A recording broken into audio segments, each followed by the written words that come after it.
Cricket ಜಗತ್ತಿನ interesting ಸುದ್ದಿಗಳನ್ನ quick ಆಗಿ ಹೇಳ್ತೇನೆ ಕ್ರಿಕೆಟ್ ರೌಂಡ್ ಅಪ್ ನಲ್ಲಿ. ನಾನು ಶಾಂತ. ನ್ಯೂಸ್ ಉದ್ಯಾನದ ಸಬ್ಸ್ಕ್ರೈಬರ್ ಆಗೋದಕ್ಕೆ ಮರಿಬೇಡಿ. ಐಸಿಸಿ ಮುಂಬರುವ ಅಂಡರ್-19 ಏಕದಿನ ವಿಶ್ವಕಪ್ ವೇಳಾಪಟ್ಟಿಯನ್ನು ಪ್ರಕಟ ಮಾಡಿದೆ.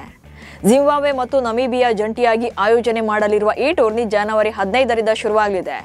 ಫೈನಲ್ ಪಂದ್ಯ ಫೆಬ್ರವರಿ 6, 2026ರಂದು ನಡೆಯಲಿದೆ.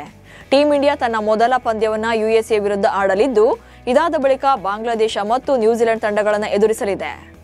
ದಕ್ಷಿಣ ಆಫ್ರಿಕಾ ವಿರುದ್ಧದ 7ನೇ ಟೆಸ್ಟ್ ಪಂದ್ಯದಿಂದ ಭಾರತದ ಟೆಸ್ಟ್ ತಂಡದ ನಾಯಕ ಶುಭ್ಮನ್ ಗಿಲ್ ಹೊರಬಿದ್ದಿದ್ದಾರೆ. ಶನಿವಾರ ಪಂದ್ಯ ನಡೆಯಲಿದ್ದು, ಗಿಲ್ ಅನುಪಸ್ಥಿತಿಯಲ್ಲಿ ರಿಷಬ್ ಪಂತ್ ಟೀಂ ಇಂಡಿಯಾವನ್ನು ಲೀಡ್ ಮಾಡ್ತಾರೆ. 26 ವರ್ಷದ ಗಿಲ್ ಬದಲಿಗೆ ಎಡಗೈ ಬ್ಯಾಟ್ಸ್ಮನ್ ಸಾಯಿ ಸುದರ್ಶನ್ ಆಡುವಂತ ಚಾನ್ಸಸ್ ಇದೆ. ಭಾರತ ತಂಡದ ಮಾಜಿ ಕ್ರಿಕೆಟಿಗ ರಾಬಿನ್ ಉತ್ತಪ್ಪ ಟೀಂ ಇಂಡಿಯಾ ಮುಖ್ಯ ಕೋಚ್ ಗೌತಮ್ ಗಂಭೀರ್ ಅವರನ್ನ ಸಮರ್ಥನೆ ಮಾಡಿಕೊಂಡಿದ್ದಾರೆ. ಟೀಕಾಕಾರರಿಗೆ ತಿರುಗೇಟು ಕೊಟ್ಟಿದ್ದಾರೆ. ಸೋಲಿಗೆ ಗಂಭೀರ್ ಅವರನ್ನ ನೇರವಾಗಿ ದೂಷಿಸೋದು ಅನ್ಯಾಯ ಎಂದಿದ್ದಾರೆ. ಆಟಗಾರರು ಮೈದಾನಕ್ಕೆ ಬಂದ ನಂತರ ತರಬೇತುದಾರರ ಪಾತ್ರ ತುಂಬಾನೇ ಸೀಮಿತವಾಗಿರುತ್ತೆ ಎಂದಿದ್ದಾರೆ.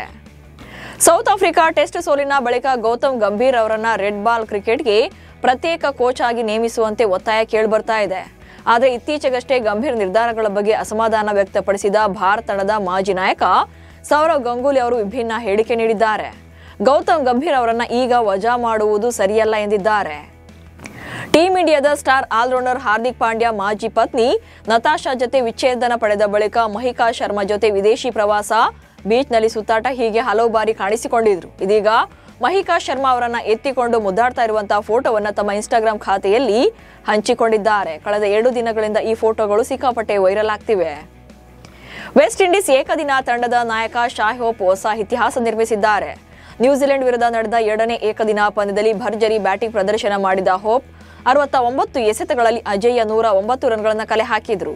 ಈ ಭರ್ಜರಿ ಸೆಂಚುರಿಯೊಂದಿಗೆ ಐಸಿಸಿಯ ಪೂರ್ಣ ಸದಸ್ಯತ್ವ ಹೊಂದಿರುವ ಎಲ್ಲಾ ರಾಷ್ಟ್ರಗಳ ವಿರುದ್ಧ ಶತಕ ಸಿಡಿಸಿದ ವಿಶ್ವದ ಮೊದಲ ಬ್ಯಾಟರ್ ಎನಿಸಿಕೊಂಡಿದ್ದಾರೆ. ಐಸಿಸಿ ಏಕದಿನ ಬ್ಯಾಟರ್ಗಳ ನೂತನ ರ್ಯಾಂಕಿಂಗ್ ಪಟ್ಟಿಯನ್ನು ಪ್ರಕಟ ಮಾಡಿದೆ. ಈ ಸಲ ರೋಹಿತ್ ಶರ್ಮಾ ಅವರನ್ನ ಹಿಂದಿಕ್ಕಿ ನ್ಯೂಜಿಲೆಂಡ್ ಬ್ಯಾಟರ್ ಡೇರಿನ್ ಮಿಚೆಲ್ ಅಗ್ರಸ್ಥಾನ ಅಲಂಕರಿಸಿದ್ದಾರೆ. ಇದರೊಂದಿಗೆ ಕಿವೀಸ್ ಬ್ಯಾಟರ್ಗಳ 4 ದಶಕಗಳ ಕನಸೊಂದು ಈಡೇರಿದಂತಾಗಿದೆ. ಕಳೆದ 46 ವರ್ಷಗಳಲ್ಲಿ ನ್ಯೂಜಿಲೆಂಡ್ನ ಯಾವುದೇ ಬ್ಯಾಟರ್ ಕೂಡ ಏಕದಿನ ಬ್ಯಾಟ್ಸ್ಮನ್ಗಳ ಶ್ರೇಯಾಂಕ ಪಟ್ಟಿಯಲ್ಲಿ ಮೊದಲ ಸ್ಥಾನಕ್ಕೇರಿರಲಿಲ್ಲ. ಕೆವಿನ್ ಪೀಟರ್ಸನ್ ಭಾರತದ ಬಗ್ಗೆ ತಮ್ಮ ಮೆಚ್ಚುಗೆಯನ್ನು ವ್ಯಕ್ತಪಡಿಸಿದ್ದಾರೆ. ನಾನು ಯಾಕೆ ಯಾವಾಗಲೂ ಕೂಡ ಭಾರತ ಪರ ಇರ್ತೇನೆ ಅನ್ನೋದು ಜನರಿಗೆ ಕೇಳ್ತಾ ಇರ್ತಾರೆ. ಉತ್ತರ ಸರಳವಾಗಿದೆ.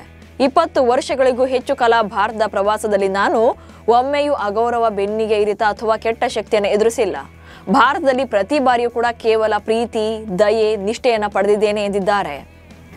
ಭಾರತೀಯ ಕ್ರಿಕೆಟಿಗ ಪ್ರಿಯಾಂಕ್ ಪಾಂಚಾಲ್ ನೇಪಾಳ ಪ್ರೀಮಿಯರ್ ಲೀಗ್ ಮೂಲಕ ವಿದೇಶಿ ಲೀಗ್ಗೆ ಎಂಟ್ರಿ ಕೊಟ್ಟಿದ್ದಾರೆ. ಕಳೆದ 15 ವರ್ಷಗಳ ಕಾಲ ದೇಶೀಯ ಕ್ರಿಕೆಟ್ನಲ್ಲಿ ಕಾಣಿಸಿಕೊಂಡಿದ್ದ ಪ್ರಿಯಾಂಕ್ಗೆ ಒಮ್ಮೆಯೂ ಕೂಡ ಐಪಿಎಲ್ನಲ್ಲಿ ಚಾನ್ಸ್ ಸಿಕ್ಕಿಲ್ಲ. ಇದೀಗ ಭಾರತೀಯ ಕ್ರಿಕೆಟ್ಗೆ ವಿದಾಯ ಹೇಳಿರುವ ಬಲಗೈ ದಾಂಡಿಗ ವಿದೇಶಿ ಲೀಗ್ನತ್ತ ಮುಖ ಮಾಡಿದ್ದಾರೆ. ಅದರಂತೆ ನೇಪಾಳ ಪ್ರೀಮಿಯರ್ ಲೀಗ್ನ ದ್ವಿತೀಯ ಸೀಸನ್ನಲ್ಲಿ ಕರ್ನಾಲಿ ಯಾಕ್ಸ್ ಪರ ಕಣಕ್ಕಿಳಿತಿದ್ದಾರೆ. ಖತಾರ್ ಅಂಡರ್-19 ಕ್ರಿಕೆಟ್ ತಂಡಕ್ಕೆ ಮಂಗಳೂರು ಮೂಲದ ಯುವಕ ಎಸ್ಸಾಂ ಮನ್ಸೂರ್ ಆಯ್ಕೆಯಾಗಿದ್ದಾರೆ. ಎಸ್ಸಾಂ ಮನ್ಸೂರ್ ಹಲವು ವರ್ಷಗಳ ಕಠಿಣ ಪರಿಶ್ರಮದ ಬಳಿಕ ಖತಾರ್ ಅಂಡರ್-19 ಕ್ರಿಕೆಟ್ ತಂಡದಲ್ಲಿ ಅವಕಾಶವನ್ನು ಪಡ್ಕೊಂಡಿದ್ದಾರೆ. ಈ ಮೂಲಕ ಬ್ಯಾರಿ ಸಮುದಾಯದಿಂದ ಖತಾರ್ ರಾಷ್ಟ್ರೀಯ ತಂಡಕ್ಕೆ ಆಯ್ಕೆಯಾದ ಮೊದಲ ಬಾಲಕ ಎನಿಸಿಕೊಂಡಿದ್ದಾರೆ. ಇವೆಷ್ಟು ಇವತ್ತಿನ ಕ್ರಿಕೆಟ್ ರೌಂಡ್ ಅಪ್ ಸುದ್ದಿಗಳು. ನಮಸ್ಕಾರ.